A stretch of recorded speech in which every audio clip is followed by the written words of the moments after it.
Dan begitu juga di Indonesia nanti kita akan cuba sambung balik apa yang telah diusahakan oleh YDP yang sebelum ini di peringkat antarabangsa.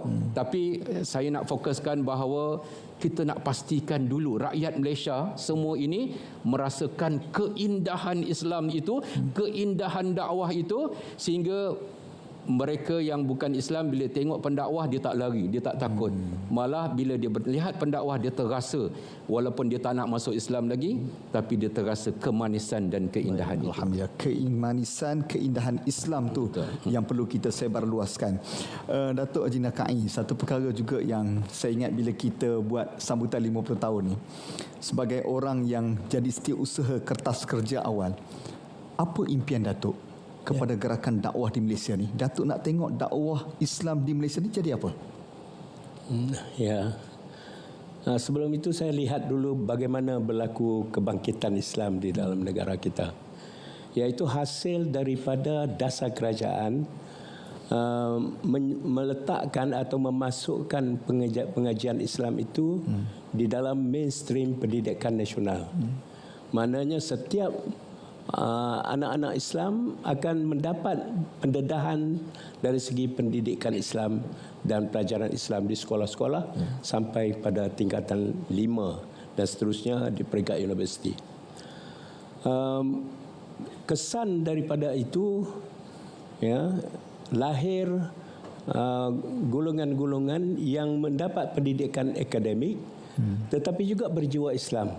Hasil daripada peranan yang dimainkan oleh sebahagian guru-guru agama yang cerdas. Tidak semua yang cerdas, tapi yang sudah mempunyai jiwa dakwah dan juga pergerakan Islam. Umpamanya di Malay College, Ustaz Abdul Rahman melahirkan Anwar Ibrahim. Dan banyak lagi tempat-tempat yang lain.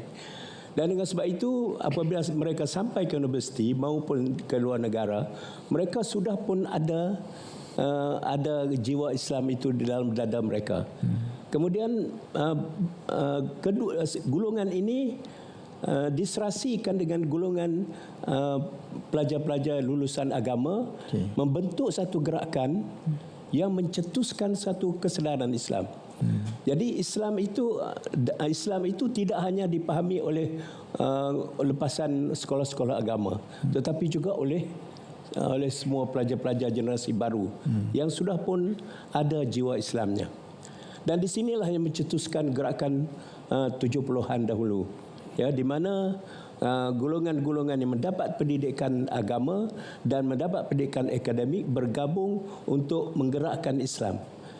Jadi saya teringat idea yang mencetuskan kesedaran, boleh dikatakan peringkat pengaruh yang cukup besar dalam masyarakat kita, terutama di kalangan generasi muda, ialah satu idea mengenai memperkenalkan Islam sebagai way of life.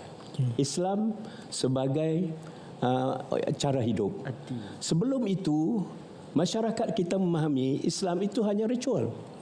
Pergi Mekah, pergi semayang, pergi surau, itu saja.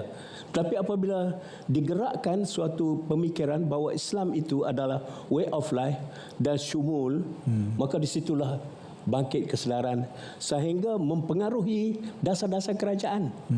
Pembentukan berbagai agensi kerajaan itu adalah dengan desakan daripada pengaruh ini yang hebat. Jadi saya menginginkan lahir generasi yang membawa perubahan, yang membawa satu idea yang boleh menggerakkan kembali atau menyatukan kembali semua kesedaran Islam yang ada sekarang ini, disatukan dalam satu kesedaran yang lebih mantap untuk kita merubah atau memajukan lagi negara kita atas acuan Islam. Masya Allah, mudah-mudahan ini juga jadi satu semangat kepada kita semua untuk menggerakkannya. Sambungan kepada apa yang disebut oleh Datuk Nakai, Datuk Ashraf, adalah kebanyakan organisasi dia akan sampai kepada putarannya. Apabila sampai 50 tahun dia akan menjadi sama ada semakin mereput ataupun semakin tidak menonjol ataupun kekal sama. Bagaimana Datuk boleh memberi satu wawasan kepada kita, sebab depan kita ni ada lembaga pemegang amanah, ada kaki tangan dan ada sukarelawan.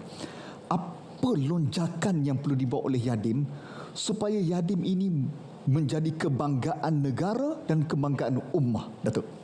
Ya, saya yakin Yadim ni akan terus kekal, insya-Allah, buat 50 tahun, 100 tahun mendatang. Kerana asas kita dakwah. Walaupun perubahan dan peredaran zaman itu berlaku. Zaman saya berbeza sangat dengan zaman Datuk Nakai. Zaman Datuk Hasanuddin yang memegang Yadim dalam konteks sekarang lebih mencabar dengan teknologi maklumat, AI, segala macam. Tetapi fundamental, asas dia tetap sama. Asas dakwah ini masih kekal relevan kerana Allah Subhanahu Wa Taala meletakkan asas itu dalam surah An-Nahl ayat 125. A'udzubillahi minasyaitonirrajim. Ud'u ila sabili rabbika bil hikmah wal mau'izatil hasanah wajadilhum billati hiya ahsan. Inna rabbaka huwa a'lam biman dhalla an sabilihi wa huwa a'lam bil muhtadin. Ini 4 asas penting. Serulah ke jalan Tuhanmu dengan apa? Dengan hikmah. Kita kena boleh jadi satu forum tajuk ini saja. Hikmah itu bermula dengan ilmu. Tanpa ilmu takkan wujud hikmah.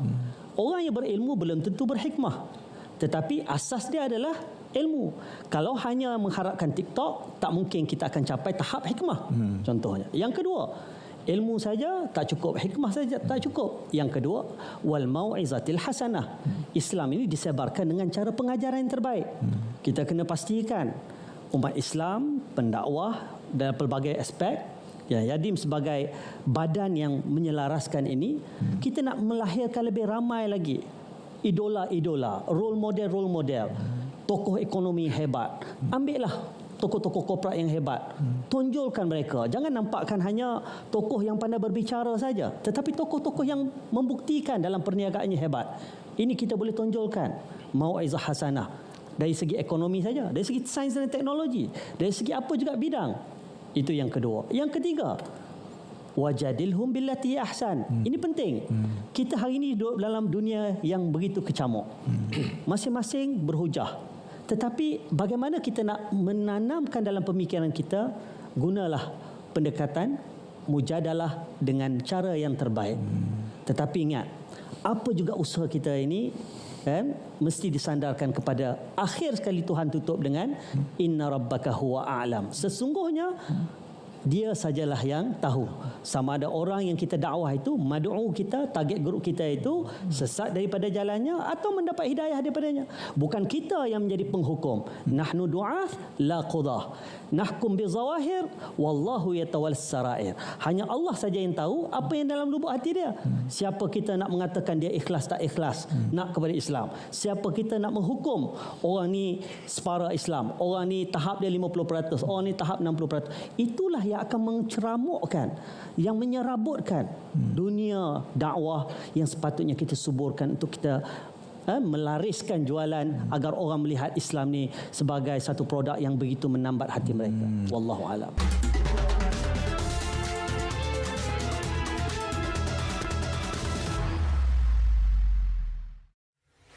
Dakwah di Malaysia dari semasa ke semasa sentiasa menghadapi cabaran.